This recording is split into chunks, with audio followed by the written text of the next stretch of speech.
aí, pessoal, tudo bem? Quero te dar as boas-vindas a mais um episódio do podcast Música Pra Ver, o espaço no qual musicapavê.com ganha o formato áudio. Nesta edição, eu, André Felipe de Medeiros e Vitor Henrique Guimarães, também do Música Pra Ver, conversamos com alguns artistas sobre novos desafios na produção musical de quem já está na estrada há algum tempo. Para isso, então, temos 3 histórias um tanto diferentes uma da outra, de músicos que já conhecemos há um tempo, todos eles com trabalhos muito recentes. A começar, então, por Yara Torrente, que o Música Pra Ver acompanha há mais de uma década com a banda mais bonita da cidade, mas também com seu trabalho solo. Lá no site, inclusive, há uma entrevista com ela de 2018, quando ela lançou o seu primeiro single, A Temperança. O link para essa entrevista e também para todos os discos mencionados aqui ao longo do podcast estão na página deste episódio lá no musicapavê.com, na aba podcast. O Yara conversou então comigo e com o Vitor sobre este momento no qual, montada em seu cabelo, o disco chega ao mundo. O Yara, 5 anos separam seu primeiro álbum solo do seu primeiro single solo, A Temperança. E foram 5 anos, assim, com muita coisa acontecendo, digamos assim. Mas eu quero te perguntar, como é que você soube que era a hora certa de lançar esse disco? Nossa, acho que eu fui sabendo, acho que eu fui descobrindo ao meio do caminho, assim. Gravar o single da Temperança em 2018 certamente foi um grande passo para mim, assim, né? Foi muito simbólico, foi de alguma maneira iniciar esse desejo, né, de entendimento de que artista é essa fora dos seus lugares tão seguros assim, né? Então acho que a Temperança ela foi um pouquinho um primeiro passo para o que viria, assim, né? Foi o encorajamento da coisa. E aí, e depois disso, eu acho que tiveram muitas fases esse processo, assim, né? Eu caminhei um pouco, desistia um pouco. Eu acho que eu tenho uma coisa que eu nunca sei exatamente o que eu quero fazer, eu vou descobrindo muito ao longo do caminho. E isso é um processo muito louco, porque ele também tem um tempo muito, muito específico, assim, né? Então, eu acho que depois da Temperança, eu dei alguns passos, recuei, dei outros passos, recuei, gravei algumas outras coisas e deixei isso tudo meio guardadinho, até que um dia a Eva, que é a minha produtora agora desse trabalho, ela me mandou uma mensagem e perguntou: escuta, como é que tá o teu projeto solo? E aí eu senti isso quase como um sinal, assim, ela me chamou na chincha mesmo, ela falou, como é que tá o teu projeto? Vamos fazer? Vamos gravar esse disco? E eu falei, nossa, eu nem tinha muito a pretensão do disco, eu ia fazer as coisas devagarzinho, assim, e ela falou, vamos gravar esse disco. Daí eu falei, tá, o que que eu preciso? Do repertório fechado, até tal dia. E aí a gente estipulou um prazo e eu desenvolvi o repertório até esse prazo, e em seguida a gente já foi para uma imersão e já ficou 10 dias lá fazendo, assim. Então, acho que a entrada da Eva foi muito definitiva, assim, para galera da produção, né? A galera que chega e fala, e aí, vamos fazer? Para quando? Assim, isso foi importante também nesse caminho que é tão subjetivo, assim, né? De entendimento do que eu quero fazer. Então, foi importante esse direcionamento dela, assim. Acho que foi aí que eu entendi que a coisa ia acontecer mesmo. Sim, o que é uma grande prova de que pessoas criativas precisam não apenas da supervisão de um adulto, quanto de prazo, né? Exatamente. É A só assim que a gente gente fica funciona. assim num flow muito louco e subjetivo, né? Exatamente. Eu adorei que você falou que artista é essa fora de seus lugares seguros, porque na documentação também das gravações desse disco que você tem compartilhado nas redes sociais, Uhum. me chama a atenção quando você fala, essa música aqui é difícil de gravar, eu tô ansiosa pra entrar no estúdio porque essa música é assim, assim, assado. Aham. Como é que você percebe o momento que você tá? Que é muito interessante, né? A gente fala que é o seu primeiro álbum solo, mas você é veterana já há um bom tempo, né? Quais são Uhum. os novos desafios que você encontra? Eu acho que são tantos, André, em tantos lugares, assim, desde desafios muito pessoais sobre medos, inseguranças, né, assim, até desafios técnicos mesmo, assim, né? Eu acho que eu costumo dizer que a banda mais bonita da cidade me fez cantora. Né, eu descobri que eu era isso ali dentro, assim, e eu desenvolvi, e como eu não entendia nada quando, né, estourou a oração, assim, eu tinha pouquíssima intimidade com o trabalhar com música, com uma linguagem técnica, né, com tudo isso, eu acho que eu fui desenvolvendo com a banda uma maneira muito única e muito própria de comunicação, sabe? Então, sei lá, se a gente está fazendo um arranjo e eu quero dizer uma coisa que eu sinto, eu não digo de uma maneira técnica, a gente inventou a nossa própria linguagem, sabe? Tipo, eu Uhum. digo de um jeito muito subjetivo também, eu dou uma sensação, e aí a gente vai entendendo esse vocabulário. E embora isso também tenha acontecido nesse outro processo, eu ficava muito intrigada, assim, cantar virou uma coisa muito grande. Em algum momento eu entendi que era isso, que eu cantava e que isso me fazia muito feliz, então que eu devia fazer isso também em outros lugares, né? Mas para fazer isso em outros lugares, eu teria que me colocar nesse desafio, porque a própria comunicação básica já era muito específica com a banda mais bonita, já era muito nossa, assim, sabe? Então, eu acho que esse desafio vem desde dessa coisa de como é que eu me comunico com a minha equipe. Eu, por exemplo, vou ter uma banda agora de pessoas que eu vou conhecer daqui a pouco no ensaio. Pessoas que eu nunca Uhum. vi, que eu admiro, mas que eu nunca vi. Então, que tipo de comunicação é essa? Quem é essa pessoa na liderança desse projeto? Assim, acho que muito isso de bancar esse lugar de liderança mesmo, e daí, né, que é só sobre mim, sobre como eu organizo isso. Eu acho que também na coisa eu percebo que os tons das músicas do meu projeto solo são tons um pouco mais altos, do que eu costumo trabalhar com a banda. Isso também foi desafiador, porque em algum momento eu Uhum. descobri um agudo novo e eu pensei, acho que esse agudo tem a ver com esse projeto, mas aí como é que tecnicamente eu dou conta desse repertório, nesses tons? Então eu acho que foram vários desafios em várias esferas, assim, sabe? Tipo.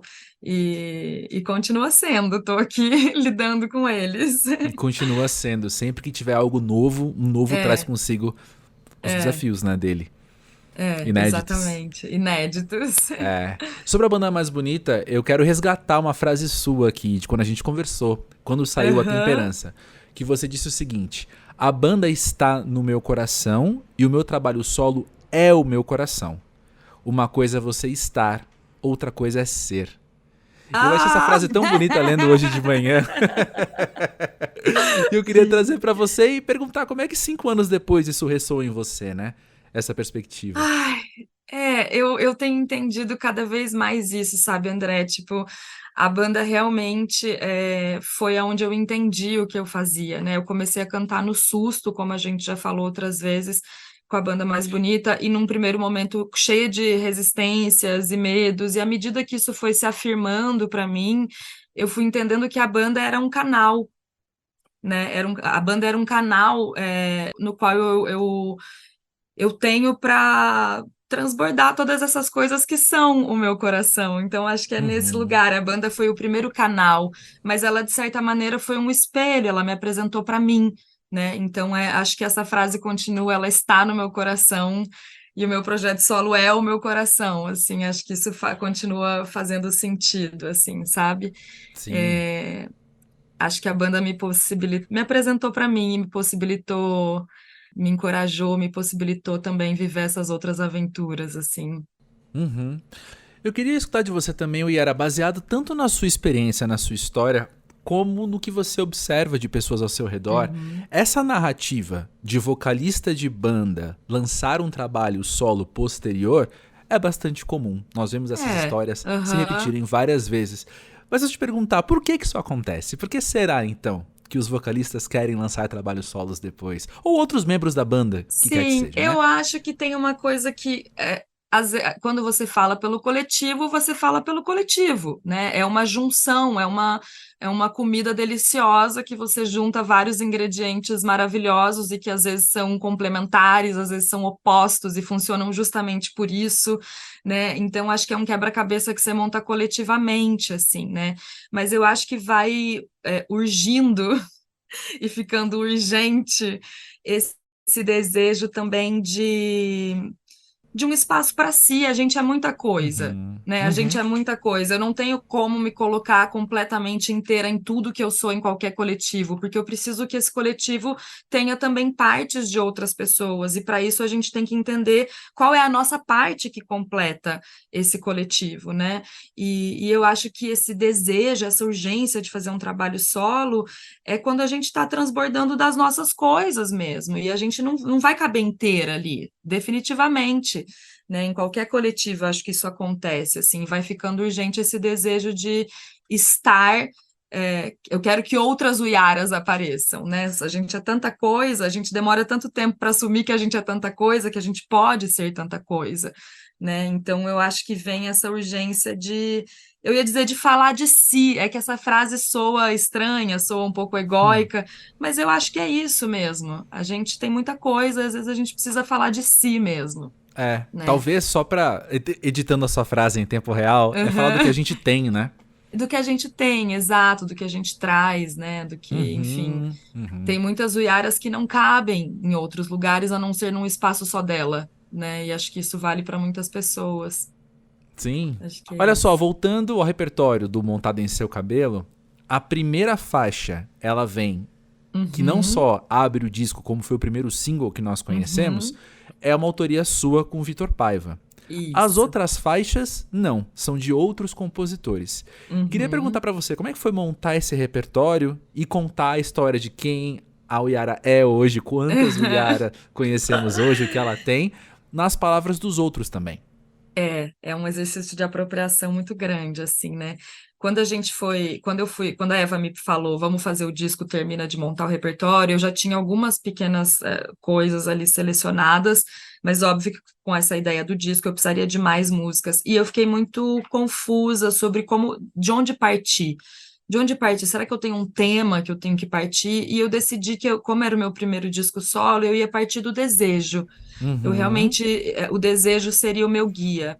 Então eu fui acionando as memórias e abrindo os arquivos pessoais, assim, das coisas que me diziam muito, sabe? Então, por exemplo, Nuvem Passageira é uma música que eu nem sei como eu conheci, se ela era de novela, de onde que ela era, mas ela era uma música da minha infância que ficava o tempo inteiro voltando na minha cabeça e de repente quando eu falei do repertório do disco, eu falei, claro, faz todo sentido que seja essa música.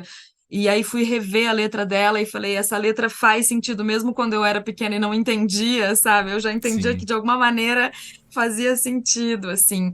Então foi muito a partir do desejo, sabe? Um processo um pouco parecido com a escolha de repertório da banda mais bonita, porque afinal de contas é a mesma pessoa, né, que faz, assim, então a banda também tem essa coisa de partir das coisas que eu quero cantar, que eu ouço e falo, uau, preciso cantar essa música. Acho que tem um lugar parecido. Eu tinha muito medo de que esse repertório ficasse muito heterogêneo, porque daí eu fui escolhendo coisas que eu amava, que eu queria cantar, Sereia, Nuvem Passageira, a música, né, do Lucas Vasconcelos, todas elas, do Chico, do Leminski, enfim, de todo mundo. E eu falava, gente, que monstro vai virar isso? Porque elas pareciam muito diferentes entre si. Só que elas faziam muito sentido para mim. E aí o Marano, que é o diretor musical, me disse, primeiro, não se preocupe porque a unidade também vem através da sonoridade, do que a gente escolher como estética, isso também cria a unificação da coisa, unidade. Uhum. Mas eu também entendi que se todas elas faziam muito sentido para mim, tinha uma coisa que elas tinham em comum. Eu mesma. Exatamente. Então, acho que por isso nesse processo que também eu entendi, cara, a gente é muitas coisas, então tem um elo entre todas elas que sou eu, né? Tem uma Uyara que unifica essas coisas também, além da estética sonora, assim. Um pouco nesse clima de tentar entender quem é a Soul Yara que conecta tudo isso, né? Ao longo desses anos que você estava cozinhando esse álbum, antes da Eva te puxar com os prazos, você participou de outros projetos, o Lucas Vasconcelos, que Uhum. é uma favorita pessoal aqui nossa aqui no Amo Pavê, também. Chinaína, Aham. Laura Petit, você teve aí com uma galera. O que mais dessas experiências, para além da banda mais bonita da cidade, você traz para essa estreia, assim? Quais são as Uiaras que você descobriu nessas parcerias? Uau! Bom, a do Lucas Vasconcelos, assim, eu sempre falo para ele que gravar qualquer coisa dele é sempre muito desafiador, porque as músicas são difíceis. As músicas têm melodias muito específicas e malucas que só podem vir daquela cabeça.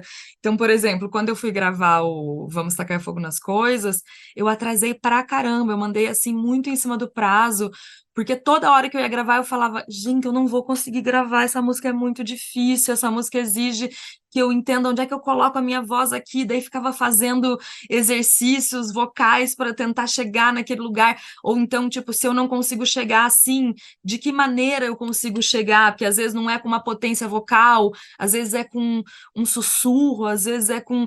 Então, esse tipo de investigação, sabe? Assim, eu tinha para mim que não existia a possibilidade de eu não fazer, mas eu tinha que inventar um jeito de dar conta, fosse no grito, fosse no sussurro, fosse na fala, fosse no. Então, eu acho que esse tipo de investigação também me desafiou muito, e me preparou, de certo modo, para as coisas que vinham do disco, que acabou que são desafios e investigações parecidas, assim, né? Eu acho que a Laura Petit teve também um lugar para mim de apresentar uma certa, como é que eu vou falar isso sem parecer brega, mas uma certa energia sensual, uma energia erótica, sensual, que era uma coisa que eu nunca também tinha me colocado. Então, o convite que ela me fez para participar do trabalho dela me permitiu também me libertar nesse sentido, que é sutil, não é nada extremamente escancarado, mas que para mim, para o Yara, que eu era muito tímida, muito né, uma criança que viveu abuso, que já viveu várias paradas, e isso era uma questão, assim. Então, quando a Laura me convidou, também foi uma coisa de falar, cara, isso é maravilhoso, a gente precisa sim colocar essa energia no mundo, e eu acho que eu trago um pouquinho disso em algumas faixas, tem uma certa sensualidade sutil, mais presente, que eu acho que também isso me preparou de alguma maneira, sabe? Abriu um pouco mais esse corpo para essa expressão também, assim. O China é um cara que me apoia desde muitos anos, assim, desde que a gente se conheceu com a banda. Ele foi uma das primeiras pessoas que me disse: você pode fazer um trabalho solo, isso não é um problema, isso é enriquecedor, isso é maravilhoso. Então, eu verdadeiramente acho que todas essas coisas foram me preparando para essa trajetória, sabe? Acho que todas elas estão nesse trabalho de alguma maneira. E adorei que você tenha falado disso, porque acho que nem eu tinha refletido tão profundamente sobre isso. Massa. Maravilha. E vem cá, sobre o que você está cantando também, né? Quais são as narrativas, as mensagens que te interessam hoje? Quando você pensa no passado também, o que mudou e o que é o mesmo? Olha, eu acho que tem muitas coisas que continuam se afirmando. Eu amo cantar sobre o amor, seja o clichê que for, sabe? Tipo, eu acho que canções de amor são canções catárticas, todo mundo tem uma história, ou quase tem uma história, ou enfim. Então, eu acho que isso me interessa cenicamente. Eu acho que sempre são músicas muito ricas de brincar com a interpretação, seja pelas dores, ou seja pelas conquistas, pelas alegrias. Então tem, por exemplo, o Sol de Meio-Dia, né, do Léo Fressato, que eu quis muito gravar uma música do Léo também, que traz essa paquera, esse romance gostoso. Ao mesmo tempo, a música do Lucas, Eu Vou Sequestrar Você, que também tem um lugar de romance, mas por outra via, por uma via mais louca e sinestésica. Então, acho muito lindo como a gente pode falar de amor assim por Shakespeare ou por, sei lá, por Emicida, sabe? Tipo, a gente pode falar de amor por muitas vias, assim, e isso sempre me interessa muito. Eu acho que ela vem uma letra um pouco diferente, assim, eu não sei se fica muito claro, porque ela é tão poética também, né, para quem ouve, mas para mim ela está trazendo questões tão importantes, assim, sobre o feminino, sobre a gente poder, sobre a gente não estar sempre num lugar de quem salva, de quem cuida, de quem tem que perdoar, de quem tem que acariciar, esse lugar que a mulher é sempre colocada como viver para o outro, pelo outro, para cuidar, para salvar. Assim, eu acho que para mim ela vem, bate muito. Eu acho ela uma música feminista, embora ela não seja tão claramente feminista, né? Assim, mas eu acho que é sobre uma mulher que pode, que pode dizer não, que pode não perdoar, que pode dizer eu tô indo embora e eu ainda vou enganar, porque eu tô fingindo que eu vou morar aqui no mar, tô fingindo que eu tô sumindo e eu tô morando no mar, maravilhosa. Tipo, me interessa muito essa mulher que pode dizer não, que pode, sabe? Então eu acho que uma coisa mais nova para mim é isso, e que tem a ver com esses processos pessoais que eu estava falando também sobre a música da Laura. Eu acho que esse entendimento da vida adulta, né, essas afirmações que a gente vai tendo conforme a gente vai ficando mais adulto, elas foram me trazendo também essas coragens, assim, sabe? Que eram coisas que eu não tinha. Eu não bancava o meu não, eu tinha medo de, tipo, enfim, e essa mulher tão que pode tudo, ela me inspira muito, assim, e eu acho que, ainda que de maneira singela, ela está trazendo um pouco essa mensagem de você pode ser o que você quiser, ela vem neném, ela vem final, ela vem do fim, ela vem do chão, ela vem... Então, acho que isso diz muita coisa, assim, sabe? Olha, eu preciso te contar também que o Yara Torrente, assim como Luísa Lian, nossa matéria de capa, já passaram pelo podcast Pós-Jovem, um projeto que é uma espécie de irmão caçula do Música Pra Ver, no qual eu converso com pessoas muito interessantes sobre o que elas têm pensado, sentido e feito durante a vida adulta.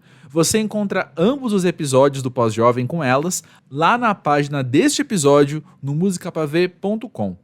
Bem, o Rapper X ainda não participou do Pós-Jovem, mas ele está mais do que convidado. Ele veio aqui ao Música Pra Ver contar de seu novo álbum, Invisível Azul, o seu quarto lançamento em uma carreira que já acumula 3 décadas aí. E olha, a minha geração mesmo foi muito marcada pelo hit Os Mano As Mina, que ele lançou lá em seu primeiro álbum, Seja Como For, de 99. E nesta entrevista ele nos conta então como toda essa sua trajetória influenciou este lançamento, que foi feito com o grande André Abujanra. X, é muito interessante quando a gente olha o dado que você tem 4 álbuns lançados em 30 anos de carreira. É uma discografia particular, assim, eu diria, né? Um número particular para uma discografia tão longeva. Primeira pergunta, quando você sabe que é a hora certa de lançar um disco? Eu não sei quando é a hora certa. Eu nunca soube. Eu acho que este disco, por mais que ele tenha demorado para se concretizar, eu acredito que esse disco eu tenho um pouquinho mais de controle, assim. Eu sabia que era sorte porque eu estava um pouco mais preparado, assim, diante dessa situação toda, porque eu já lancei discos sem ter assessoria de imprensa, sem ter música de divulgação, sem ter single. E este eu realmente planejei, né? Tipo, não, eu vou lançar 3 singles, eu preciso de uma assessoria digital, assessoria de imprensa, eu preciso de pessoas que me defendam, eu preciso de um release, eu preciso de foto. Mesmo sendo um trampo independente, eu consegui, de certa forma, realizar isso. Nas outras oportunidades, mesmo com o DMN, ou disco solo, ou as coletâneas que eu produzi, e que eu, de certa forma, acabo assinando, foram bem diferentes, assim. Foi bem na ansiedade, eu tenho que lançar, e a gente tá lutando muito para lançar esse vinil, e eu tô lutando muito para lançar meu primeiro disco solo. Ou depois que eu assinei que saiu Seja Como For, eu lancei um disco com a Warner. Ele foi planejado, mas também foi uma coisa muito rápida, tinha muita coisa acontecendo. Então eu acho que hoje eu sei qual é o melhor momento. E o melhor momento foi este que a gente lançou, o Invisível Azul. Mas foi muito pelo acaso também. O meu melhor momento para esse disco que eu tinha planejado era lá em 2020. Com a pandemia e com uma gestão que eu fiz de hip hop na cidade de São Paulo, as coisas acabaram ficando as coisas acabaram ficando mais lentas. Eu acho que, assim, se as pessoas me perguntarem, pô, quando eu lanço meu disco, eu acho que você tem que, lógico, evitar algumas datas, né? Carnaval, talvez, não sei, uma data assim do tipo. Copa Mas do acho que você tem Mundo. Copa do Mundo, né? Um evento grande que esteja acontecendo no seu país, tipo, sei lá, um Rock in Rio, é difícil você chamar a atenção da mídia quando tem algo muito grande acontecendo. Mas eu acho que você também tem que acreditar na sua lua, assim, no seu feeling, na sua, sabe? na Uhum. sua música, no que você quer entregar, se tipo, porra, essa música aqui ela é pro inverno, cara. Então eu vou entregar um mês antes ali de entrar no inverno, uns 15 dias antes. Essa música é pro verão, diz que é quente. Você tem que acreditar no seu axé, que nem a gente diz, assim, tá ligado? Uhum. É interessante escutar isso sobre Invisível Azul, porque é um disco que ele é tão múltiplo em sonoridades que ele funciona no verão, funciona no outono e por aí vai. Né? Eu acho que todo mundo vai encontrar o período certo, o momento certo para escutar cada uma das faixas do disco. Como é que foi reunir tudo isso de uma só vez num álbum? Surge bem da provocação do Abu, né? De Uhum. tipo, poxa, você tá há muito tempo sem lançar disco, cola em casa e vamos produzir algo, né? Foi meio que uma terapia, para te dar a real, para mim, assim. Ela funcionava como uma terapia. Eu saí da quinta-feira, saí ali da Moca e até o bairro da Santa Cecília, onde o Abu mora, porra, ficava lá com ele, tomava um café, escutava uns beats, ampliava alguma coisa. Isso aconteceu durante alguns meses. E a partir daí, assim, de estar no estúdio com o Abu, e após. Foi muito eu e ele, assim, né? Esses primeiros 5, 6 meses. E após sair do Abu e levar o disco, as 7 músicas que ele produziu para o estúdio do Otávio Carvalho, para o Submarino Fantástico, aí sim eu acho que a gente começa a abrir um leque de possibilidades pro disco, né? Tipo, poxa, nessa música aqui vamos colocar um acordeão, olha, quais as faixas que precisam de arranjo de metal, sabe assim? Quem a gente vai chamar com metal? Pô, vamos colocar um violão aqui nessa música? Pô, vamos colocar um baixo, reforçar o baixo nessa? Foi aí que a coisa começou a enlouquecer, que a panela de pressão, sabe quando, tipo, acho que eu e o Abu é aquele momento que tá assim, né?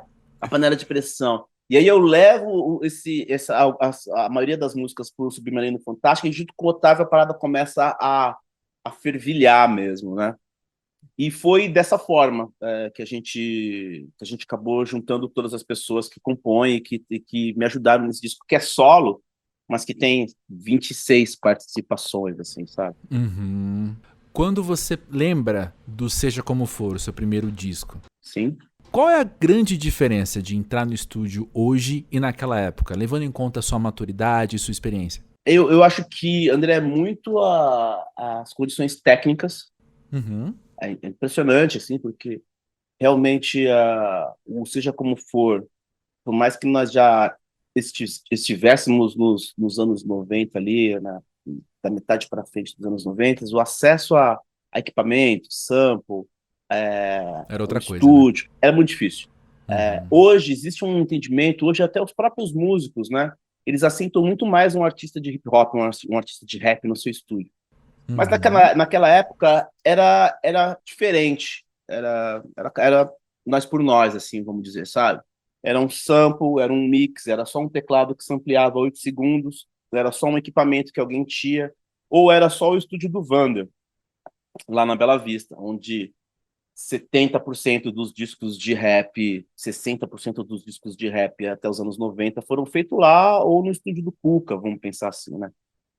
Então, hoje, a gente tem muito mais acesso a estúdio e a músicos. Eu sempre fui um cara que circulei no meio da música, eu sempre tive músicos disponíveis, mas não produtores que ficassem ali do meu lado e aceitassem o que eu estava falando, aceitassem a minha proposta. Esse diálogo não existia.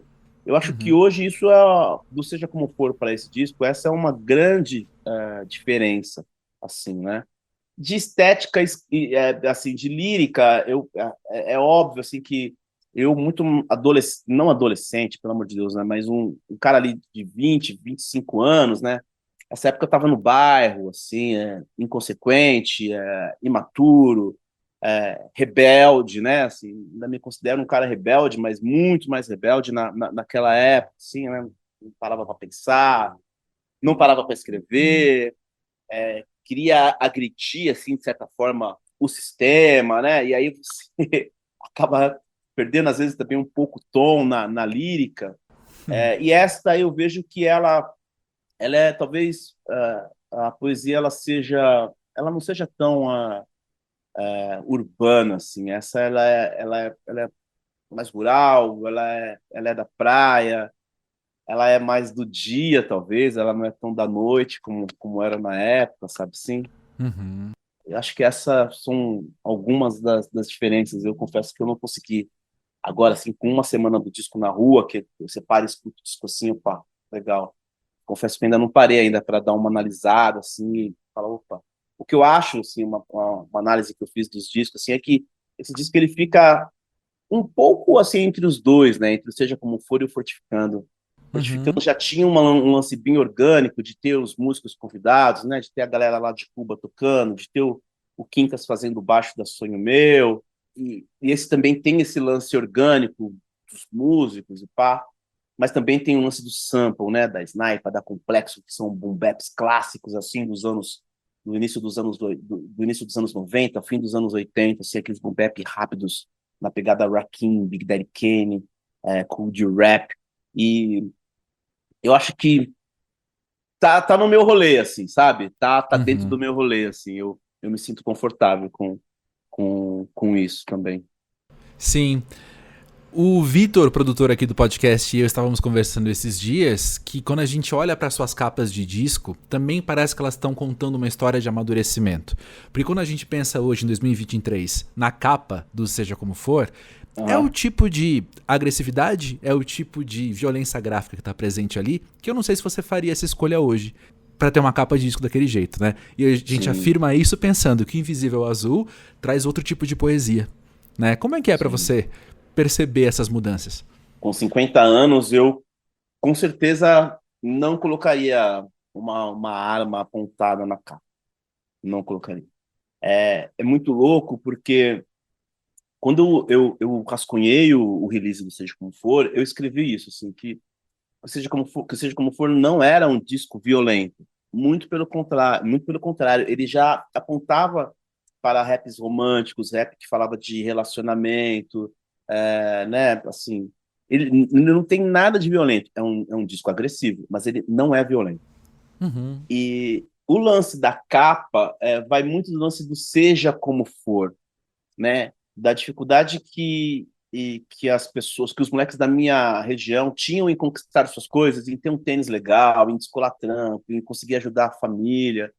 E aí, o que estava muito mais fácil, muito mais próximo dele, era uma arma do que um livro, era uma arma do que um emprego, era uma arma do que, sabe, assim, Itaquera, a periferia, cara, você vai de manhã, assim, você acorda às 5 da manhã e você vai para a rua, assim, fica olhando, das 5h15 até às 7 da manhã, é muita gente indo trampar, cara. Você vê as pessoas, assim, no ponto de ônibus, assim, os ônibus passando lotado, assim, na volta da meia-noite.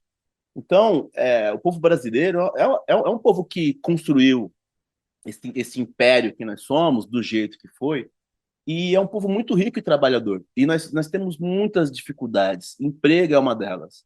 E para minha geração, eu via uns moleques assim, tipo, porra, a educação que ele tinha era a educação da rua. Então ele queria ter um tênis legal, ele assaltava. Ele queria ter uma moto Uhum. legal e, porra, de repente ele achava que fazer dinheiro da maneira mais fácil era o caminho. E seja como for, fala disso, sim. Seja como for, né? Se você não fizer uma distribuição de renda compatível com as necessidades e expectativas do seu povo, você não vai ficar bem, cara. O seu povo vai invadir a sua casa, ele vai te roubar no ponto de ônibus, ele vai te roubar na rua.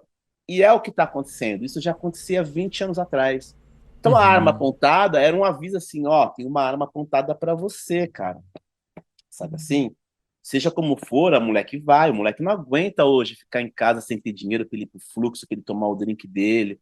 Ele vai querer dar um perdido em alguém. Se o moleque não for um moleque que não tem uma estrutura familiar, etc. Então, a capa do disco, ela tinha esse lance. A capa do Fortificando eu já não gosto, assim, hoje eu não curto a foto, sabe? A expressão que eu tô na foto, assim, acho que não tem muito a ver com o disco, mas foi uma foto que foi feita lá na casa do Tom, lá na Toca do Bandido, assim, eu tava na rede, que é a rede, tem a música do Lenine que se chama Rede, lembra desse som? Uhum. E nessa música tem um sample de uma rede, que é essa mesma rede que eu tô deitado, assim, então tinha todo Ah, um que legal. lance da rede, a gente pirava naquilo, amava e amo, né? Amamos o disco do Lenine, o Na Pressão.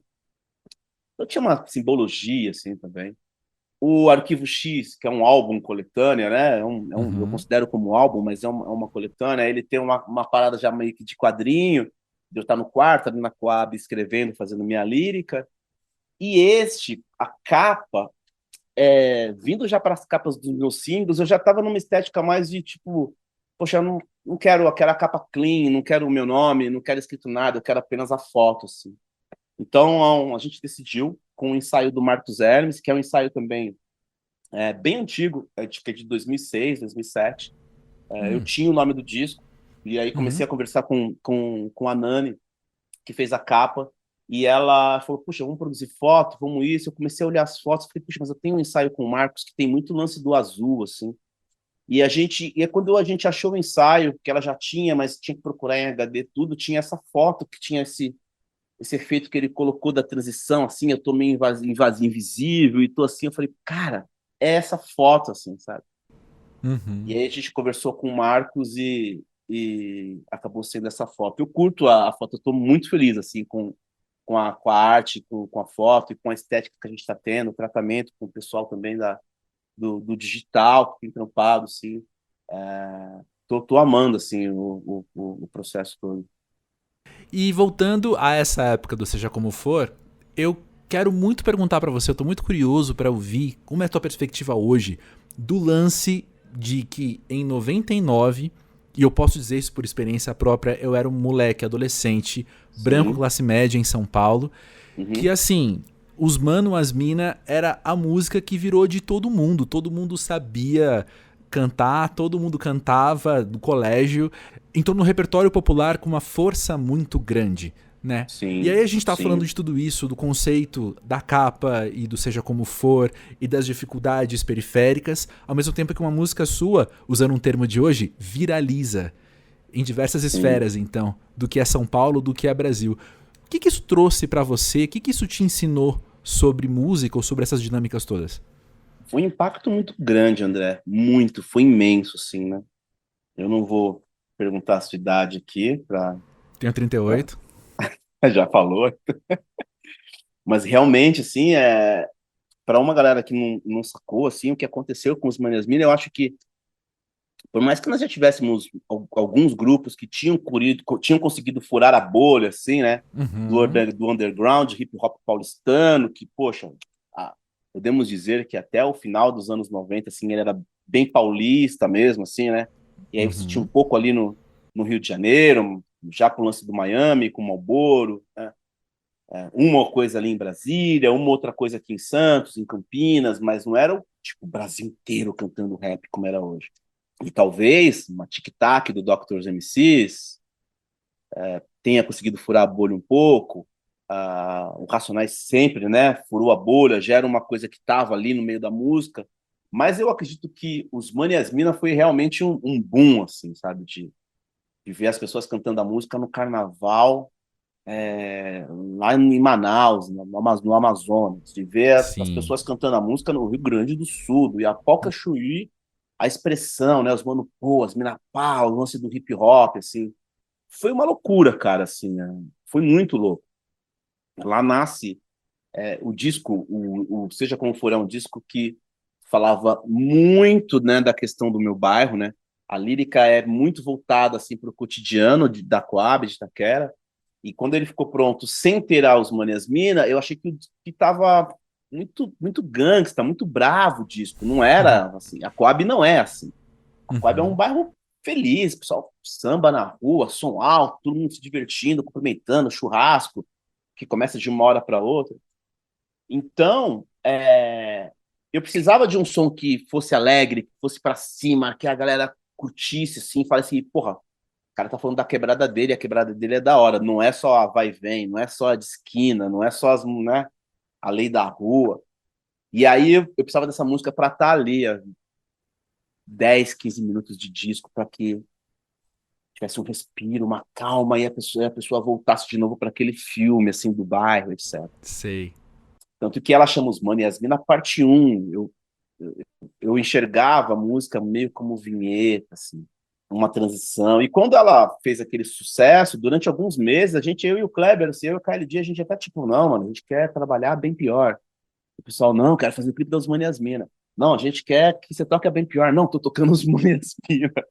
Até que o disco saiu em novembro, fim de novembro, dezembro, até que, assim, 25 de janeiro, eu lembro que era aniversário de São Paulo e o Sampa Crio me chamou para tocar no Serete. E aí veio o Gabriel Pensador e deu parabéns, falou, cara, todo mundo cantando sua música no AMB. E aí as Olha. pessoas, era um show no Serete, que devia ter, sei lá, 40 mil pessoas no Serete, na Vila Formosa, e tinha um show também no AMB, sei lá, com também, assim, muito grande, o AMB lotado. E os artistas que tocavam, alguns artistas que tocavam no AMB estavam indo para participar do show no Serete. E os artistas que voltavam de lá falavam, mano, tá todo mundo cantando a sua música lá no AMB. Eu falei, é mesmo? Aí a gente percebeu a dimensão, mas demorou 2 meses para a gente aceitar o que foi os Manias Mina, né? E ela foi realmente uma música que viralizou. Eu lembro que era o início do Napster.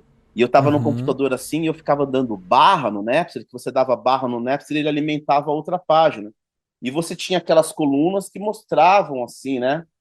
As músicas que estavam sendo baixadas e o e-mail com IT, né? BR, Uhum. o S, né? Da onde era o lugar. E os Maniasmina tava ali, mas assim, aos zilhões, assim, ela era fácil uma das 5, 10 músicas mais baixadas do Napster, assim. Eu lembro que eu Uhum. fiquei até meio bravo com Metallica, porque eles estavam com a coisa do Napster, vamos acabar com isso. Eu falava, caraca, você vai acabar com isso? Logo agora que minha música tá indo pro mundo todo, tá ligado? Foi surreal, mano. Foi realmente, assim, lance de viralizar. Eu acho que se fosse hoje, assim, os Manias Mina, eu estaria organicamente muito próximo dessa galera que hoje tem zilhões de audições, né, de streamers, etc. Uhum. Foi incrível, mano. Os Manias Mina foi incrível. Eu não esperava, assim. Existe muito uma relação de expectativa, sucesso. Eu confesso para você, André, eu nunca fiz um som assim, tipo, porra, esse som aqui é para ele estourar. É lógico que você faz uma música e você fala, porra, acho que esse som vai tocar no baile, esse som tem cara de tocar no baile, Uhum. sabe? Porra, Uhum. tem uma pegada de balada. Só que eu adoro escutar música no carro, por exemplo. Já não frequento tanto balada, acho que carro acústica, você tá assim na estrada, escutando um som, você consegue ouvir um disco inteiro, analisar. Eu acho demais, assim, isso. Eu não sei, tipo, se a Sniper vai funcionar na televisão, se ela vai funcionar no carro, se é o b-boy que vai dançar ela. É muito difícil isso, assim, a casinha que as nossas músicas vão, né? Uhum. Então, é isso, assim, eu nunca fiz um som de papo fazer sucesso. Teve um som que eu falei assim, cara, vou fazer um som que eu vou encher o saco da MTV, assim, eu quero essa música passando na MTV toda hora. E essa música foi a Chapo Coco, que realmente aconteceu. Eu falei, vou fazer uma música de 2 minutos e 30 segundos, rápida, com um riff de rock, para, assim, pro público MTV. Foi a única vez que eu falei, mano, vou fazer e deu certo, assim, sabe? Sonho Meu, de Esquina, foram muito assim, a fuga, foi muito natural assim o que aconteceu. E os Manias Mina também. E Tiz, eu quero retornar a um assunto que você já tocou, que é a sua experiência como coordenador de hip hop na Secretaria Municipal da Cultura de São Paulo, né? Eu não consigo imaginar o diálogo, o nível de diálogo, a quantidade de trânsito seu com outros músicos durante essa época.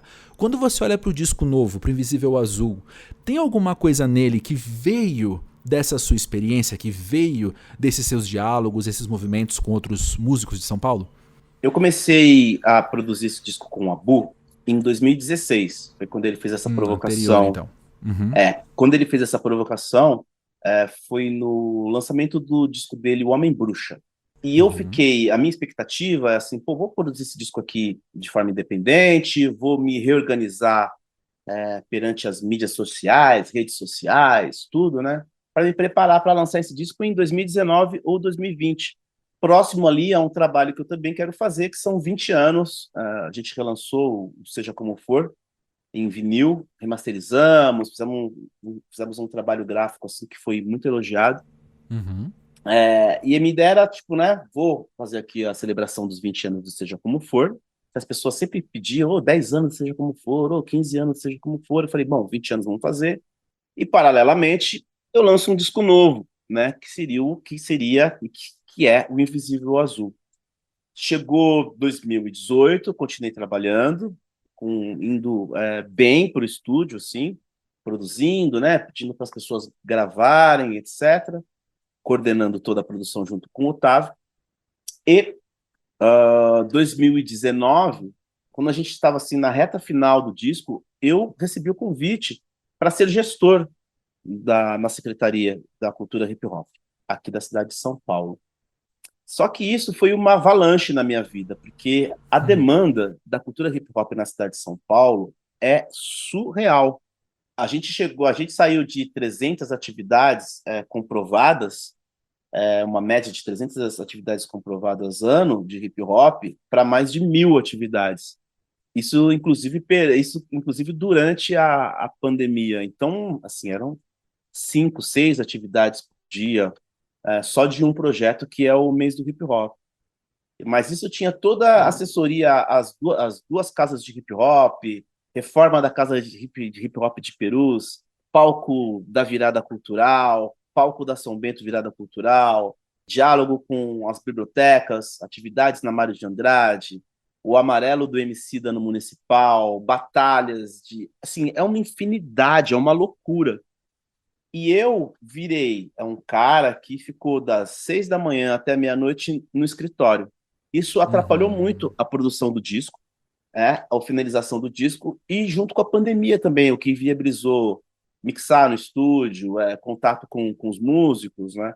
Mais com o Otto, porque na verdade 19, 20 ali, quando as coisas começaram a ficar mais complicadas, a gente já tinha o disco muito bem encaminhado, assim, tipo, mix final. Então, eu não consegui trazer, na verdade, para esse disco, essa experiência. O que eu acho que eu consegui trazer para essa experiência que eu quero trazer agora é principalmente o lance da dança, porque nós estamos num momento assim incrível da dança hip hop, do street dance, do breaking, do popping, do locking, dos power moves. A gente tem o ano que vem o breaking nas Olimpíadas. A Complexo Conflito é uma música que eu sempre quis fazer, assim, imagina os b-boys dançando, sabe assim? Tem dança, tem a Paty Mendes e a Jubas Barreto que dançam no videoclipe. Acho que isso é uma coisa que eu tô trazendo, assim, deste momento, sabe? E eu acho que, assim, é bem possível, tenho certeza disso, na real, que na lírica, assim, as experiências que eu vivi ali na secretaria, elas estão agora, assim, indo para a ponta do lápis, elas estão nesse momento, assim, indo nas rimas, nos feats, mas são músicas que vão sair daqui a 6 meses, 8 meses, 1 ano, sabe? A gente tem sempre um processo lento, assim, por mais que pareça que você fez uma parada de ontem para hoje, o público acha isso, né? Não, você está trabalhando meses na música, você está trabalhando anos na música, você está trabalhando anos em um álbum, né? Por mais que a gente escute ali em 3 minutos, 4 minutos, é muito mais demorado. Então, eu, na real, espero também que as pessoas gostem desse trabalho, assim, do Invisível Azul. Foi um disco que foi feito com muito carinho, assim, são 26 participações ao total, e eu estava lembrando aqui, poxa, todo mundo, assim, tipo, porra, Vitor Chagas, você participa, mano, Vitor Sagaz, você topa, Nato, você faz uns beats e todo mundo muito animado, sabe? KLJ, o cara, mano, que é mega ultra ocupado. Kleber, você consegue compor um arranjo de scratch fácil. Will Bonner, você faz arranjos de metais fácil. Léo Mendes, toca aqui uma viola aqui, toca uma guitarra. Meus amigos do Amigos Friends, que eu, tipo, há 2 décadas eu não via, pô, vou gravar aquela música que a gente cantou no colégio em 88. Ah, você tá de brincadeira, vou. Você não topa cantar aqui, Cal? Pô, mas eu não sou músico. Vamos lá, mano, desencana disso. Então eu tô muito feliz, assim, com o resultado do disco. E tô feliz de ter sobrevivido também àquela loucura que é a Secretaria Municipal de Cultura, né? Aquela turbulência toda política, aquele momento caótico que a gente viveu, que a gente acabou vivendo, a passagem do Bruno Covas, assim, e não tá na lírica do Invisível Azul aquele momento, mas ele tá na atmosfera, assim, sabe, do rolê, assim, na mixagem, e agora que a gente pretende levar essas músicas pro palco, né? Sete Estrelas, Quem Arrancou o Céu, é um desses discos que exalam maturidade, e nele encontramos uma Luísa Lian ainda mais afiada em letras e em interpretação do que aquela que tanto elogiamos em Azul Moderno, um disco muito querido de 2018. E este é mais uma parceria dela com o produtor Charles Tixier, e ele vem como uma resposta certeira a este mundo que estamos vivendo. E eu reforço aqui então a dica para você escutar na sequência o episódio do Pós-Jovem com ela, com ainda mais detalhes sobre o contexto dessas composições. Luísa, Sete Estrelas, Quem Arrancou o Céu. É muito interessante como até no título o seu disco já chega assim explicitamente conceitual. Como é que foi que você entendeu o que essa obra seria? Quando eu vou começar a fazer um disco, ele começa primeiro, né, são vários processos que já foram iniciados, né? Sempre, por exemplo, agora mesmo eu já tô assim com 4 ideias diferentes de disco na minha cabeça, sabe? De qual caminho que eu vou seguir, que eu poderia seguir para o meu próximo projeto. E daí o que acontece é que eu vou tomando esses rumos, essas ramificações, até que tem um momento que a gente organiza todas as músicas e fala assim, não, e escolhe delas quais que a gente acha, quais que a gente mais quer falar sobre, né? E quais que a gente acha que tem um desenho, né? Que tem um caminho, um começo. E para mim, quando eu fiz essa escolha, né? Que eu acho que não é quando eu comecei a compor, tipo, nesse disco tem músicas que eu compus em 2015, 16, tem músicas que eu compus em 2019. Mas acho que quando eu fiz essa escolha, estava muito latente esse desejo de falar sobre os nossos tempos. Eu acho que é uma coisa que eu já venho falando há muito tempo, né? Um pouco sobre esse lugar da virtualidade, também da minha perspectiva enquanto uma pessoa espiritualizada que tem ao mesmo tempo não sou de uma espiritualidade que se fecha em si mesmo. Então eu penso muito sobre nossa existência aqui, sobre a maneira como a gente está se relacionando, a maneira como as coisas estão se moldando nesse mundo, né? No caso desse disco, eu senti que ele ficou com essa dualidade, né? De certa forma, assim, de... Então, ele tem tanto o lado Quem Arrancou o Céu quanto o lado dos Sete Estrelas. E ele todo são as duas coisas, mas por isso que eu escolhi um nome duplo. Eu achava que nenhum deles sozinho daria conta do que é o disco, sabe? Entendi, e me chamou a atenção como a primeira faixa do disco é a Minha Música É.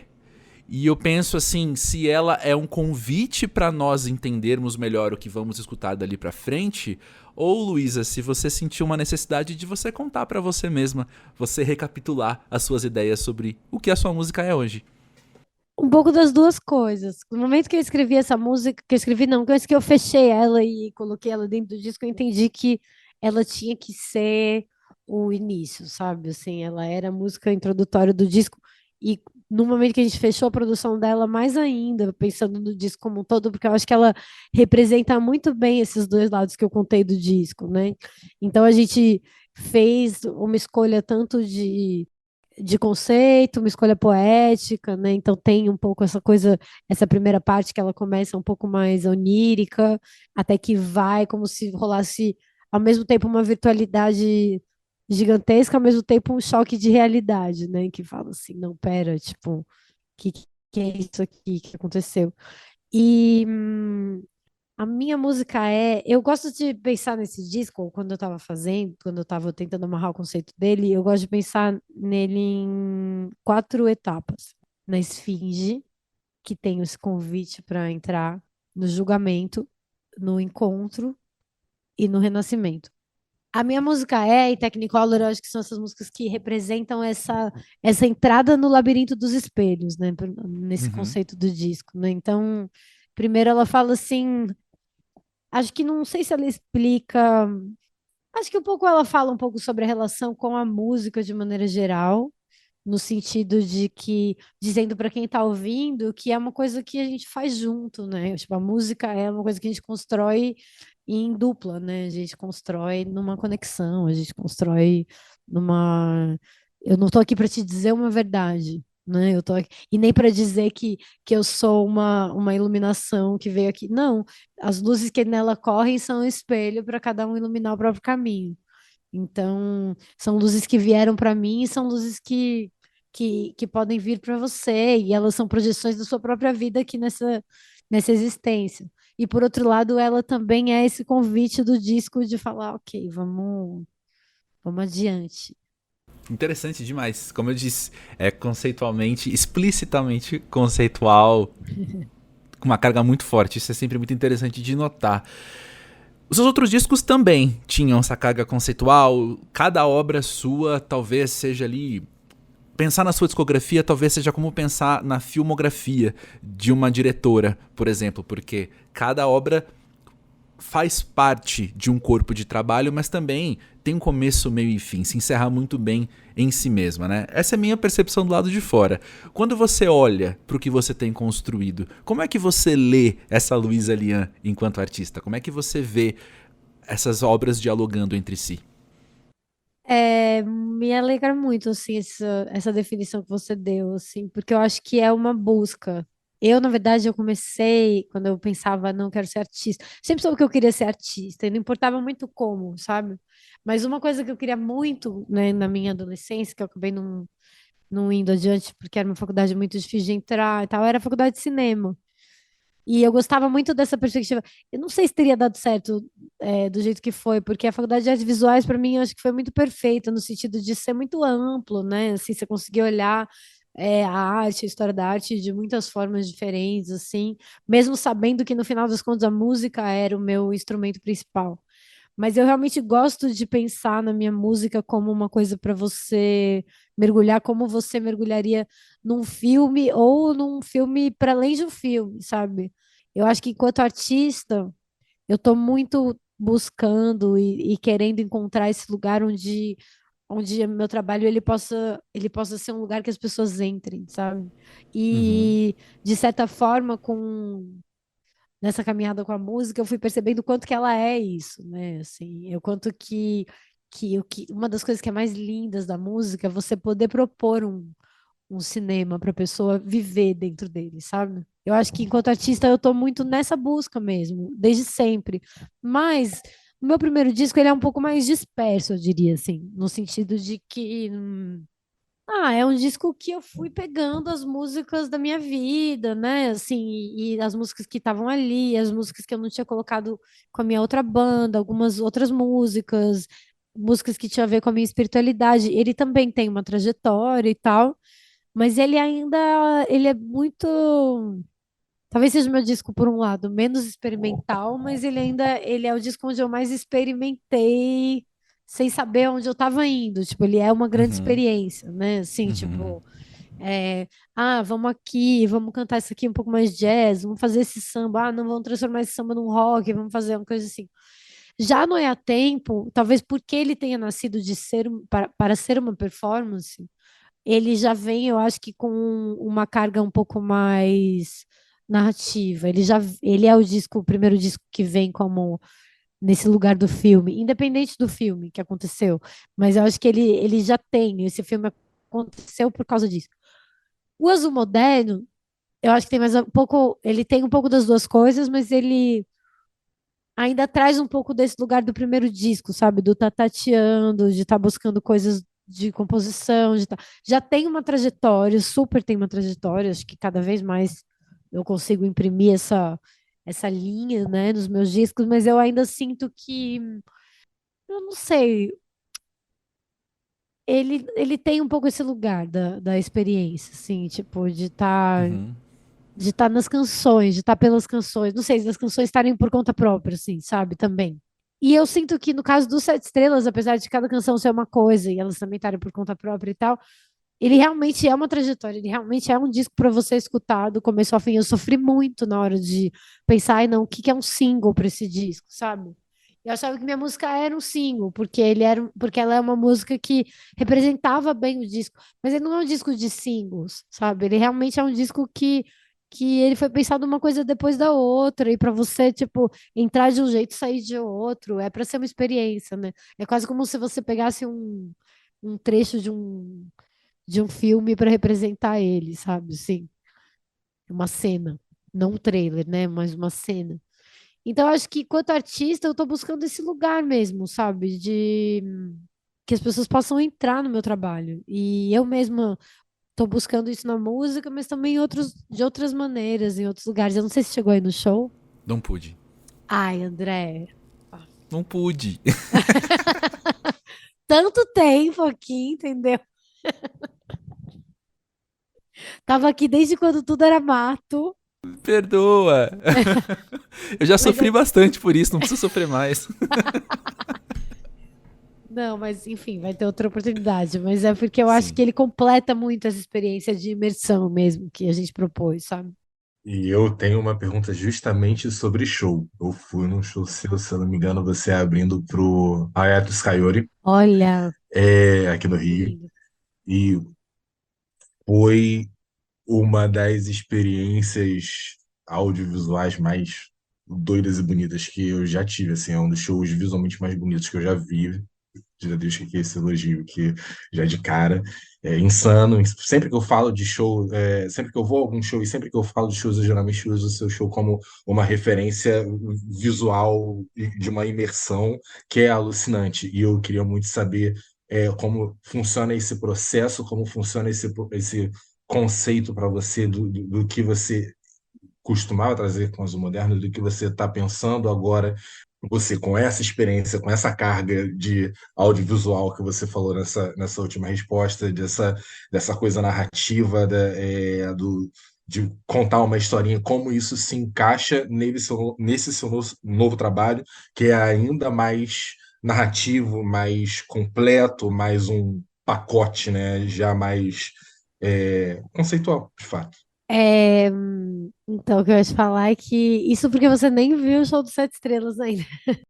Porque realmente eu acho que nesse show dos Sete Estrelas é o show que eu consegui levar isso ainda para um ponto adiante, né? No sentido desse lugar da direção da visualidade, da direção desses elementos, né? Porque eu acho que show, geralmente, o que acontece, principalmente nesse nível de audiência que a gente tem, né? Tipo, os artistas do meu tamanho e tal, enfim, que são pequenos ou que são no máximo midstream, né? Assim, a luz, ela tá ali muito a serviço, sabe?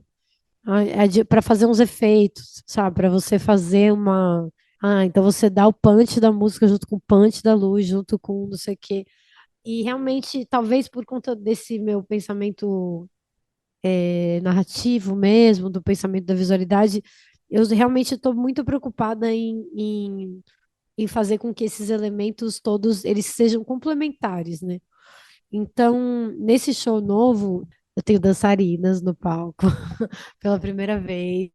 E para mim foi muito massa, porque foi um desafio muito grande, me desafiou muito isso, porque eu não sou uma pessoa da dança, apesar de ter uma relação com o palco há muito tempo, sempre foi uma relação muito ligada ao canto, mas daí eu sentia que, apesar do show dos modernos ser lindo, acho que ele foi crescendo e tudo mais, mas eu sentia que tinha alguma coisa nesse show, em mim, na minha relação com o palco, que eu me senti, tipo, tinha muita coisa acontecendo, eu tava prestando muita atenção nisso e tava ali, só que eu senti a minha presença um pouco mais perdida, de certa forma, do que ela tá agora, sabe? Acho que agora a gente conseguiu chegar num lugar de amarrar essa narrativa desse show, desse processo, para esse mergulho mesmo. E uma coisa que eu falo muito até um pouco nesse lugar de tipo da música não estar a serviço, por exemplo, quando a gente estava fazendo cobras, eu tinha um pouco essa imagem das cobras que iam entrando no palco, sabe? Com o laser. E daí, a primeira vez que o Diogo já estava desenvolvendo uma pesquisa com uma peça de teatro que tinha cobras e tal, e ele propôs algumas coisas, só que talvez um pouco né, nessa perspectiva de luz, ele ainda estava pensando que, tipo, ele tinha que dar o ritmo, sabe? Então, tipo, tinha muita coisa, tinha um monte de cobra e elas se mexiam mais ou menos no ritmo de cobras, que é um ritmo um pouco frenético e tal. E até que a gente conversou, eu falei, tipo, Di, mas eu acho que essas cobras que você vai colocar no palco, eu acho que elas tinham que ser personagens mesmo, sabe? Eu não acho que elas têm que responder ao ritmo. Eu acho que elas têm que responder a isso que eu tô contando. Então, no Sesc Pompeia, o que a gente fez foi que tinham duas serpentes de laser, que elas iam caminhando de cada um dos lados da plateia até invadirem o palco, e isso tudo num ritmo muito as cobras foram entrando em ritmo lento de uma forma que isso vai criando uma narrativa. E que eu acho que é muito potente com essas luzes, com a luz do laser também, e com as projeções do jeito que a gente faz. E que é uma coisa que não vai acontecer. Por isso que eu estava falando um pouco dessa relação entre dos artistas que têm o meu tamanho. Porque não é que digo, tudo bem, eu penso o show de uma determinada maneira e tal. Tem outros artistas, né? Tipo, tem grandes shows que acontecem no mundo, tipo, todos eles são pensados por designers de show e por tudo mais. Tem essa profissão que vai lá, desenha tudo, desenha palco, tem dançarino, tem um monte de coisa acontecendo. Só que é muito potente você fazer isso, tipo, para um público que não é de 8.000 pessoas, que é de 1.000. E daí, nessa experiência, por exemplo, nessa experiência no Pompeia, acho que quando as cobras iam entrando, ou quando outros momentos o laser ele invade a plateia, ele tem essa capacidade de fazer essa coisa atmosférica, junto com tipo umas projeções que tipo você não vê. No caso das projeções, quando é o show teatral, a gente vai fazer com projeção, né? Mas Uhum. que você não consegue saber aonde que ela está começando, aonde que ela termina, né? E toda uma luz que gera rastro. Você consegue criar uma experiência imersiva, de fato, para as pessoas, para esses espetáculos, né? Então, um pouco foi dessa. Eu sempre tive essa motivação que eu estava falando, que é um pouco essa minha motivação na vida, né? Conseguir. Eu quero conseguir atravessar as pessoas, não só no sentido, tilelê, né? Mas no sentido de que eu quero atravessar elas e que elas atravessem o meu trabalho também, sabe? Uhum. Que elas possam se sentir num filme mesmo, porque talvez isso sejam as coisas que mais me emocionaram quando eu vi na minha trajetória de pesquisa enquanto artista, né? Bom, já que você citou o aspecto Tilelê, eu quero trazer aqui uma ideia, Luísa, que é como eu acho interessante que esse disco com uma carga conceitual tão grande sabe também ser pop quando quer ser pop. Quando eu ouço homenagem, por exemplo, ela tá ali com um refrãozão, eu me vi dançando logo que ela começou a tocar, assim. Como é que é pra você poder também atuar nesse lugar mais pop mesmo, de um formato mais pop? Queria ouvir de você como é que é construir isso sem perder essa noção do todo. É engraçado isso, porque até eu lançar o disco eu tava crente, não mentira, um pouco antes, mas porque eu já tinha mostrado para as pessoas, mas eu tava crente que isso era um disco pop, assim. E daí, de repente, as pessoas estão falando que ele é conceitual. Mas sempre foi uma vontade nossa. Não, vamos fazer um disco mais pop, vamos fazer ele mais a partir dessa nossa linguagem, mais a partir. É que tem uma densidade no que a gente está trazendo de carga conceitual, né? Assim, e não dá para falar que é só minha culpa isso. É culpa do Charles também. Tipo, a produção dele, ela é uma produção complexa, não é? Ela tá trazendo coisas que as pessoas vão começar a usar agora, né? Assim, é uma coisa muito nova, né? Que ele traz para a música, o jeito que ele pensa, ao mesmo tempo que dialoga com uma coisa que até então e até o momento que a gente estava fazendo disco, não tinha no Brasil. Agora tem um pouco mais, mas tipo, que até então não tinha no Brasil, que é esse pop um pouco mais experimental, né? Que tipo, tem na Bjork, óbvio, mas tem na FK Twigs também, mais recentemente, tem na Rosalía, tem na Billie Uhum. Eilish, enfim. Então, quando a gente olhava o nosso trabalho, falava assim, não, isso é pop. E daí a gente conversava aqui, o João falava, cara, mas é que pop no Brasil é sertanejo, né? Assim, tipo, será que vocês estão fazendo um disco pop? Mas eu acho que agora tá começando a abrir espaço para isso, né? Uhum. Bom, por falar talvez num panorama pop peronomútil no Brasil, esse disco traz um ineditismo na sua discografia, que é uma participação especial, no caso da Cel, que é uma artista de midstream, como você trouxe, mas que eu penso que nós que dialogamos muito com a música autoral brasileira, nós temos a Cel como uma das grandes, né? Talvez por ela estar aí há tanto tempo, já quase 20 anos, construindo uma discografia, nós enxergamos ela assim e, obviamente, pela qualidade do trabalho dela. Tudo isso para ouvir de você, Luísa, como é que foi a ideia de ter a Cel e o que a Cel representa para você nesse disco também? Eu acho que até quando a gente está falando da Cell, tipo, acho que mais até por ela estar aí há muito tempo, por ter uma qualidade de trabalho dela, tipo, mas que eu acho que até qualidade não só no sentido de ser um trabalho muito bom, mas de ser, de certa forma, um divisor de águas, né, para um tipo de pensamento ou de uma determinada cena, pelo menos, né, assim, de um jeito de pensar a música brasileira, um jeito de fazer música brasileira. Realmente a Cel trouxe um pouco para esse lugar um pouco mais contemporâneo, mais pop, muita coisa, né? Assim, eu realmente honro demais o trabalho da Cel, porque eu acho que ela é fundamental para eu estar fazendo o tipo de música que eu estou fazendo hoje em dia. E essa coisa de chamar ela aconteceu de um jeito muito natural. Eu sou uma pessoa bem tímida, né? Tipo, eu não.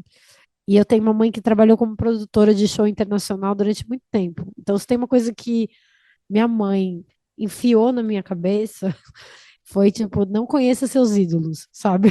Assim, enfim, então eu nunca fui muito uma pessoa de ir lá, de tietar, de bajular, e eu sempre fui muito fã da Cel, mas eu nunca tinha conhecido ela. Até que em 2019 eu encontrei com uma amiga no show dela, falou: vamos lá no camarim da Cel, a gente tava lá no camarim, eu tava lá sem graça. E daí minha amiga falou: não, vamos tirar uma foto. E daí a gente tirou a foto e ficou linda a foto. Eu postei um texto falando da importância que eu achava, sabe, assim, da Cel. Eu tinha escutado o Ápica pela primeira vez e ele pegou num momento super forte, assim, tinha acabado de morrer um amigo meu, enfim, foi um momento bem, o disco me pegou e me ajudou muito, sabe, nessa travessia. A gente se conectou, mas até aí, ok. Daí, tipo, a Cel respondeu, super querida, fofa. Daí, depois disso, o WME chamou a gente para cantar juntas e a gente se deu super bem cantando juntas, assim, se entendeu. Sempre, eu acho que com respeito muito grande por ela, assim, pela trajetória dela, pela cantora que ela é, assim. E acho que a gente tem uma coisa em comum que é uma coisa de ser bem cantora mesmo, assim, né? No sentido de Uhum. ser compositora, mas ser bem cantora, de ter uma pesquisa vocal, de gostar dessa pesquisa vocal, de ter uma relação com o jazz, sabe? Assim, então, de não ter problema em encontrar lugares novos da voz para conseguir timbrar juntas e tal. E foi muito legal a experiência com ela. E eu falei, cara, eu vou chamá-la, então vou chamar a Cel para cantar no meu disco. E foi incrível, assim, ela foi muito querida. Demorou, porque eu chamei ela, acho que foi no comecinho de 2020, daí começou o fim do mundo. Daí a gente ficou falando, não, grava aí. Daí ela ia gravar lá na casa dela, não sei, daí não dava muito certo. E eu entendo super, porque eu também não consegui gravar um monte de coisa que me chamaram para gravar. Um tanto que eu tava muito mergulhada nesse disco, mas eu acho muito difícil, sabe, essa distância, né, desses Uhum. tempos novos, assim. Tipo, eu acho que tem uma coisa, principalmente quando você vai gravar uma música, eu não sei, eu sou muito ligada na presença, sabe? E nada, e tá tudo bem, eu até admiro muito quem consegue ir fazendo as coisas assim à distância, daí faz uma colaboração com alguém que tá do outro lado do mundo e tal. E não que eu não consiga, mas eu acho que pra mim é um pouquinho mais difícil, Uhum. porque eu gosto de estar ali experimentando junto e tal. Enfim, daí acabou que foi postergando esse momento de gravar junto, até que chegou no momento da pandemia, que eu tinha gravado todas as minhas vozes, falei, vou tentar de novo. E daí chamei ela de novo e ela falou, não, vamos, ó, vamos gravar. Eu falei, vamos gravar no Gui, tipo, pelo menos a gente se encontra um pouco. Foi ótimo, ela gravou e já gravou essa voz super. Porque é uma música que eu fiz, eu tinha feito essa música no GarageBand, a melodia era um pouco diferente e tal. E daí o Charles transformou tudo completamente, inclusive a melodia. E daí ela ficou essa melodia meio robótica.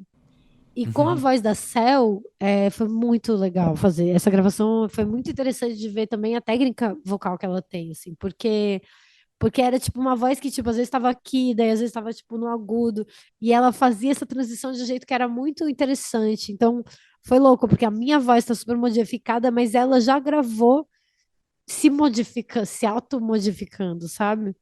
Então foi bem massa. Não é a primeira participação que eu tenho, porque tem o Moita no meu primeiro no EA Tempo, lá no Anela que se mora. Ah, erro meu. É, Falha minha. tem essa participação, só para honrar o Moita aqui. Mas foi uma experiência muito linda com ela, assim. Eu tenho muita vontade de colaborar com outros artistas. Acho que num próximo projeto eu vou trazer isso mais, assim. Termina aqui então, já termina aqui este episódio do podcast Música Pavê. Como sempre, o Música Pavê é uma produção 100% independente. A trilha sonora é do Cientista Perdido e trabalharam neste episódio Vitor Henrique Guimarães e eu, André Felipe de Medeiros. Vejo você na próxima. Valeu!